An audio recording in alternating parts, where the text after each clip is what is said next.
வணக்கம். நான் விஆ டியூஷன் ரேவதி மீனால் பேசுகிறேன். எல்லாரும் எப்படி இருக்கீங்க?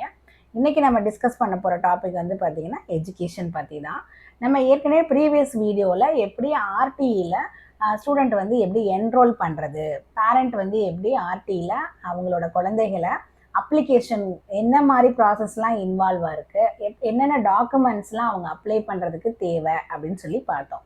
இப்போ நீங்கள் வந்து டாக்குமெண்ட்ஸ் எல்லாமே கொண்டு போய் ஒரு சேவை மையத்துலேயோ இல்லை ப்ரௌசிங் சென்டர்லேயோ நீங்கள் வந்து உங்கள் குழந்தைக்கு ஆர்டிஇ அப்ளிகேஷன் நம்பர் அப்படின்ற ஒன்று வந்து நீங்கள் க்ரியேட் பண்ணிட்டீங்க அப்படின்னா அதுக்கு அடுத்த ப்ராசஸான செலெக்ஷன் ப்ராசஸ் பற்றி தான் வந்து இன்றைக்கி நம்ம டிஸ்கஸ் பண்ண போகிறோம்.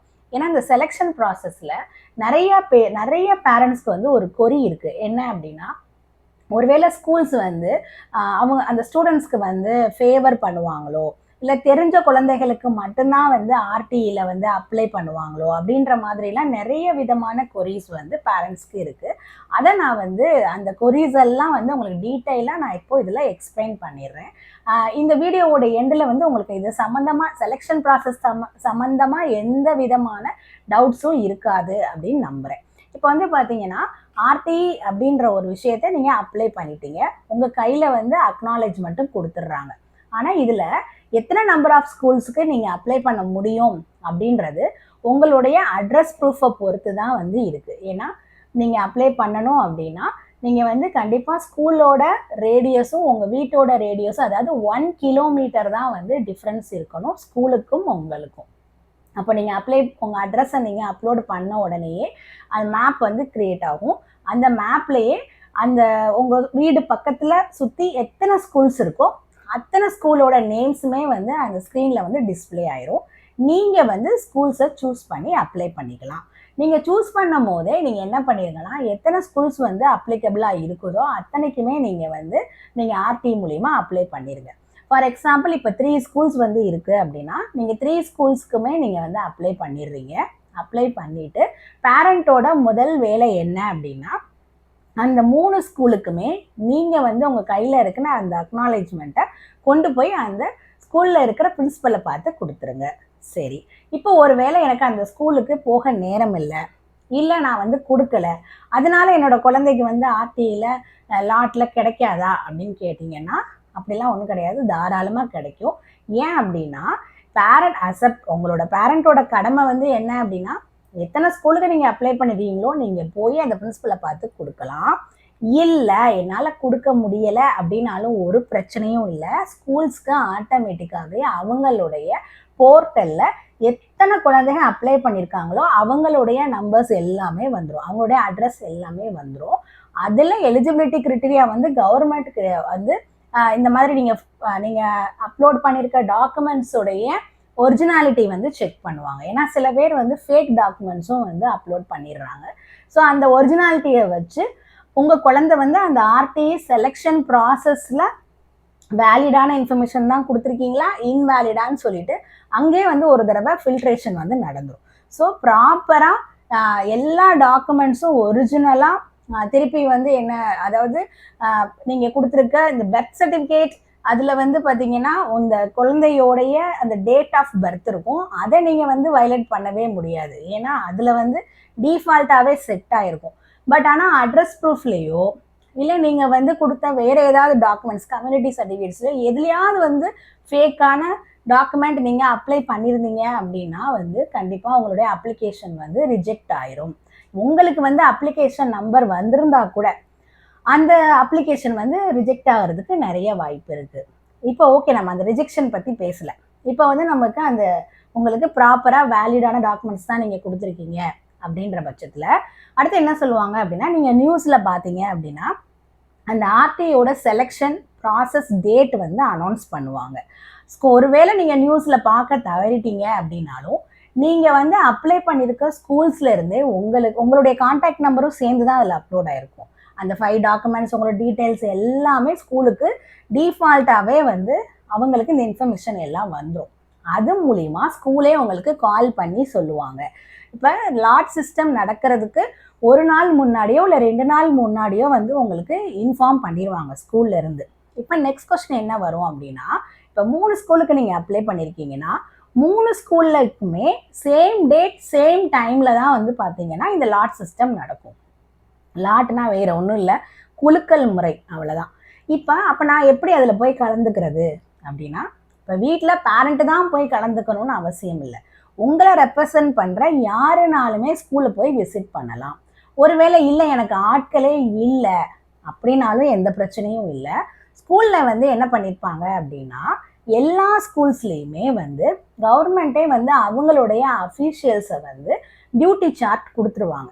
அவங்க வந்து என்ன பண்ணுவாங்கன்னா, இன் ஃப்ரண்ட் ஆஃப் அந்த பர்டிகுலர் ஸ்கூலுடைய பிரின்சிபல், தென் கவர்மெண்ட் அஃபீஷியல் யார் அமைச்சிருக்காங்களோ இவங்க 2 பேருக்கு முன்னாடி தான் வந்து என்ன நடக்கும்னா இந்த குலுக்கல் முறை நடக்கும். அப்போ ஃபஸ்ட்டு கொஸ்டினே வந்து அந்த கவர்மெண்ட் அஃபீஷியல் பிரின்சிபல்கிட்ட கேட்குற கொஸ்டின் என்ன அப்படின்னா, உங்கள் ஸ்கூலில் அப்ளை பண்ணியிருக்க அத்தனை குழந்தையோட பேரும் லாட் சிஸ்டமில் போட்டிருக்கீங்களான்றது தான் முதல் விஷயமே அவங்க அங்கே செக் பண்ணுவாங்க. ஸோ பிரின்சிபல்ஸ் வந்து எந்த குழந்தைக்குமே வந்து ஃபேவர் பண்ண முடியாது. அங்கே இருக்க கவர்மெண்ட் அஃபிஷியலும் எந்த குழந்தைக்கும் ஃபேவர் பண்ண முடியாது. ஸோ அதனால் நீங்கள் அதை பற்றி ஒரி பண்ண வேணாம். எத்தனை குழந்தை, ஃபார் எக்ஸாம்பிள் இப்போ 30 ஸ்டூடெண்ட்ஸ் வந்து அந்த பர்டிகுலர் ஸ்கூலுக்கு அப்ளை பண்ணியிருக்காங்க அப்படின்னா 30 குழந்தையோட பேரையுமே வந்து அந்த லாட்டில் எழுதி போட்டிருப்பாங்க. ஃபஸ்ட்டு இது. தென் இந்த குலுக்கல் எப்படி நடக்கும் அப்படின்னா, இதை ஃபுல் அண்ட் ஃபுல் வந்து ரெக்கார்டட் வீடியோவாக தான் இருக்கும். அதான் ரெக்கார்ட் பண்ணுவாங்க. ஏன்னா ஒருவேளை நான் இந்த பர்டிகுலர் இடத்துல நான் இல்லாதனால என்னோட குழந்தைக்கு வந்து இந்த லாட்டில் நீங்கள் என் குழந்தை பேரை சேர்க்கவே இல்லை அப்படின்னு ஃப்யூச்சரில் எந்த பேரண்ட்டும் வந்து ஒரு கொரி வந்து எழுப்பிடக்கூடாதுன்றதுக்காக அவங்க இருந்தாலும் இல்லாட்டினாலுமே அந்த பர்டிகுலர் பிளேஸில் நடக்கிற எல்லாமே வந்து பார்த்திங்கன்னா ரெக்கார்டாக இருக்கும். அதாவது கேமரா இருக்கிற ரூமில் தான் வந்து இது நடக்கும். இதை தாண்டி வந்து மொபைல்லையும் ரெக்கார்ட் பண்ணுவாங்க. சரி, 2வது. தேர்டு வந்து என்ன அப்படின்னா, அங்கே உள்ள பேரண்ட்டுக்கு தான் வந்து ஃபஸ்ட்டு ப்ரியாரிட்டி கொடுப்பாங்களா அப்படின்னு கேட்டால் அதுவும் கிடையாது. யாருக்கு ஃபஸ்ட்டு ப்ரியாரிட்டி கொடுப்பாங்கன்னா, டிஸ்அட்வான்டேஜ் குரூப்பில் இருக்க குழந்தைக்கு. அதாவது நம்ம ஏற்கனவே டிஸ்கஸ் பண்ண மாதிரி டிஸ்அட்வான்டேஜ் குரூப் அப்படின்றது 3 பேர் தான். அந்த குழந்தை வந்து ஆர்ஃபனாக இருந்துச்சுன்னா, அந்த குழந்தை வந்து ஹெச்ஐவினால் பாதிக்கப்பட்ட குழந்தையாக இருந்துச்சுன்னா, இல்லை சானிட்டரி டிபார்ட்மெண்ட்டில் வேலை பார்க்குற பேரண்ட்டோட குழந்தைகளுக்கு, இந்த 3 கேட்டகரியில் வர குழந்தைக்கு மட்டும் அந்த ஆர்டியில் லாட்டில் போடணும்னு அவசியமே இல்லை. அவங்க டிஃபால்ட்டாகவே ஆர்டியில் செலக்ட் ஆகிட்டாங்க. அப்போ ரிமைனிங் இருக்க குழந்தையோட பேரை தான் வந்து நம்ம ஆர்டியில் அந்த லாட்டில் போட்டுட்டு அதை எடுப்பாங்க. சரி, இப்போ லாட்னு சொல்கிறோம். லாட் எப்படி இருக்கும் அப்படின்னா, அது டிபெண்ட் அப்பான் த ஸ்கூல்ஸை பொறுத்து. இப்போ நிறைய ஸ்ட்ரென்த் உள்ள ஸ்கூல்ஸுக்கு கவர்மெண்ட்டே வந்து அவங்களுடைய ஸ்ட்ரென்த்தை பேஸ் பண்ணி 25% ஆஃப் த சீட்டை வந்து என்ன பண்ணிடுவாங்கன்னா ஆர்டியாக நீங்கள் கொடுக்கணும் அப்படின்னு சொல்லி அவங்க வந்து நம்மளுக்கு ரூல் போட்டுருவாங்க. நீங்கள் ப்ரைவேட் ஸ்கூலாக இருந்தாலும் நம்ம அதை கண்டிப்பாக ஃபாலோ பண்ணி தான் ஆகிற மாதிரி வரும். அப்போ ஃபார் எக்ஸாம்பிள் இப்போ எனக்கு 8 சீட்ஸ் வந்து நான் ஃபில் பண்ணிக்கலாம் அப்படின்னா, அதில் டிஸ்அட்வான்டேஜ் குரூப்பில் இருக்க ஒரு குழந்தை இருக்குது அப்படின்னா, அந்த ஸ்கூல் வந்து அந்த ஃபஸ்ட்டு ப்ரியாரிட்டியாக அந்த ஃபஸ்ட்டு குழந்தைய செலக்ட் பண்ணிடணும். ரிமைனிங் இருக்கிற 7 சீட்டையும் in front of the parents என்ன பண்ணுவாங்கன்னா, அங்கே ஏதாவது ஒரு சின்ன குழந்தை அந்த லாட் எடுக்கிற இடத்துக்கு வந்திருந்தா அந்த குழந்தை வந்து அந்த குழுக்கல்ல இருந்து அந்த சீட்டை எடுக்கும். இல்லை அங்கே உள்ள பேரண்ட்ஸ் யாராவது வந்து வரிசையாக ஆளாளுக்கு ஒரு சீட் எடுப்பாங்க. எந்த குழந்தை பேர் வருதோ அதை அப்படியே வந்து ஃபார்மில் என்ட்ரி பண்ணிக்கிட்டே வருவாங்க. இது மாதிரி இப்போ 8 சீட்டையும் நான் ஃபில் பண்ணிட்டேன். சரி, அப்போ இன்னும் என்ன அடுத்து என்ன பண்ணுவாங்கன்னா, ஒரு 5 சில்ட்ரன், அதாவது 5 ஸ்டூடெண்ட்ஸ் அவங்க வந்து எதில் வருவாங்க அப்படின்னா வெயிட்டிங் லிஸ்ட்டில் வருவாங்க. ஏன் இந்த வெயிட்டிங் லிஸ்ட் கான்செப்ட் கொண்டுட்டு வர்றாங்க? இப்போ 8 தான் வந்து என்னுடைய அவைலபிலிட்டி அப்படின்னும் போது நான் எதுக்கு இன்னொரு ஒரு 5 குழந்தைய வந்து நான் வெயிட்டிங் லிஸ்ட்டில் போடுறேன் அப்படின்னா, இப்போ 8 குழந்தைகளை அவங்களுடைய பேரண்ட் வந்து அவங்களுக்கே தெரியாமல், நான் தான் சொல்கிறேன்ல 3 ஸ்கூல் 2 ஸ்கூல் அப்ளை பண்ணியிருப்பாங்க. அப்போது சம்டைம்ஸ் அங்கே ஒரு சான்ஸ் இருக்குல்ல, அந்த குழந்தைக்கு வந்து வேற ஒரு ஸ்கூல்லையும் கிடைக்கிறதுக்கான வாய்ப்பு இருக்குது. அப்போ இந்த இடத்துல பேரண்ட் டிசைட் பண்ணுவாங்க. இப்போ பேரண்ட்டே அந்த இடத்துல இல்லை அப்படின்ற பட்சத்தில் அந்த ஸ்கூல் வந்து அந்த பேரண்ட்டுக்கு கால் பண்ணி கேட்கும், இந்த மாதிரி உங்களுடைய குழந்தை எங்களுடைய ஆர்டிஏ லாட்டில் செலக்ட் ஆகிருக்கு, நீங்கள் உங்கள் குழந்தைய எங்கள் ஸ்கூலில் சேர்த்துக்கிறீங்களான்னு கேட்பாங்க. அவங்க வில்லிங்காக இருந்தால் ஓகே சொல்லிடுவாங்க. ஒருவேளை அவங்க வில்லிங்காக இல்லை அப்படின்னா, நீங்கள் ஒரு ஈவினிங் 3 o'clock எங்களுக்கு ஃபோன் பண்ணி பேசுங்க அப்படின்ற மாதிரி சொல்லுவாங்க. ஒருவேளை அப்பவும் அவங்க பேசலை அப்படின்ற பட்சத்தில் அந்த வெயிட்டிங் லிஸ்ட்டில் ஃபஸ்ட்டாக எந்த குழந்தை வந்துச்சோ அந்த குழந்தைய இந்த செலெக்ஷன் ப்ராசஸில் உள்ள ஃபஸ்ட் லிஸ்ட்டுக்கு ப்ரமோட் பண்ணிடுவாங்க. அப்படின்னும் போது உங்களுக்கு ப்ராப்பராக ஆர்டர் படி தான் எல்லாமே நடக்கும். ஸோ இந்த இடத்துல வந்து ஃபேவரிசம் பண்ணுறதுக்கோ இல்லை ப்ரியாரிட்டைஸ் பண்ணிக்கிறதுக்கோ இல்லை எனக்கு தெரிஞ்சவங்களுக்கு தான் நான் பண்ணுறேன் அப்படின்ற ஒரு கான்செப்டே இந்த இடத்துல வராது. ஸோ அப்போ இதில் என்ன பெனிஃபிட் பேரண்ட்ஸ்க்கு அப்படின்னு சொல்லி பார்த்தீங்கன்னா, குழந்தைக்கும் ரைட் டு எஜுகேஷன் ரூல் படி உங்களுக்கு ப்ராப்பரான எஜுகேஷன் கிடைச்சிடும். தென் ஃபீஸே இல்லாமையும் உங்கள் குழந்தைய நீங்கள் படிக்க வச்சுக்கலாம்.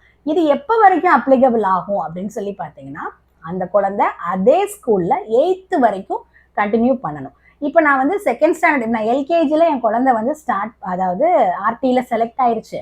ஆனால் நான் வந்து வேறு இடத்துக்கு மைக்ரேட் ஆகி போகிறேன், அதனால நான் வந்து ட்ரான்ஸ்ஃபர் ஆகி போகிறேன். அப்போ என்னோட குழந்தைய நான் வந்து அந்த ஸ்கூல்ல இருந்து நான் டிசி வாங்கிட்டு வேறு ஸ்கூலில் நான் போய் சேர்க்குறேன். அப்போ இந்த ஆர்டி அப்ளிகபிள் ஆகுமா அப்படின்னு கேட்டால் ஆகாது. நீங்கள் எல்கேஜி எந்த ஸ்கூலில் ஆர்டி ப்ராசஸில் நீங்கள் அப்ளை பண்ணி உங்களுக்கு செலக்ட் ஆகி உள்ள அந்த குழந்தை வந்திருக்கோ, அந்த குழந்தை அங்கே உள்ள அப்பர் பிரைமரி 8th வரைக்கும் ஃப்ரீ எஜுகேஷனில் படிக்கலாம்.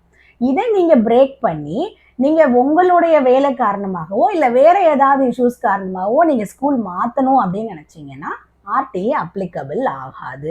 ஏன்னா இதுலேயும் நிறைய வந்து என்ன பண்ணுறாங்கன்னா, என் குழந்தை அந்த இதில் ஆர்டியில் படிக்குது, உங்கள் ஸ்கூலில் வந்து சேர்த்தா ஆர்டி கண்டினியூ ஆகுமா அப்படின்னு சொல்லி நிறைய கொரிஸ் கேட்குறாங்க. கண்டிப்பாக ஆகாது. ஏன்னா கவர்மெண்ட் வந்து என்ன பண்ணுறாங்க, இந்த பர்டிகுலர் குழந்தை இந்த பர்டிகுலர் ஸ்கூலுக்கு தான் அப்படின்னு சொல்லி இதுக்கு எவ்வளோ நாள் டைம் கொடுக்குறாங்க, எவ்வளோ கிளாரிஃபிகேஷன்ஸ் பண்ணுறாங்க. ஸ்கூல் அவங்களுக்கு அந்த ரூல்ஸை அபைட் பண்ணி உங்கள் குழந்தைக்காகன்னு ஒரு விஷயத்த செய்யும் போது அப்போ அதை நீங்கள் ப்ராப்பராக யூட்டிலைஸ் பண்ணணும். கவர்மெண்ட் ஃப்ரீயாக தானே கொடுக்குது, ப்ரைவேட் ஸ்கூல்ஸ் ஃப்ரீயாக தானே இதை பண்ணுறாங்க, அப்போ நான் ஏன் இஷ்டத்துக்கு அதை நான் வந்து மாற்றிக்குவேன் அப்படின்னா அது இந்த இடத்துல அப்ளிகபிள் ஆகாது. ஸோ சில நேரங்களில் நமக்கே தெரியாமல் ஆர்டி மாதிரி நிறைய ஸ்கீம்ஸ் இருக்குது, நிறைய ஸ்காலர்ஷிப்ஸ் இருக்குது. நீங்கள் ப்ரைவேட் ஸ்கூலில் ஃபீஸை வந்து கம்மி பண்ணி கண்டினியூ பண்ணிக்கிறதுக்கு. இந்த மாதிரி நம்ம இன்னும் யூஸ்ஃபுல்லான வீடியோஸ் ஃபர்தராக நெக்ஸ்ட் பார்க்கலாம். நாளைக்கு ஒரு நல்ல வீடியோவில் சந்திக்கலாம். தேங்க்யூ.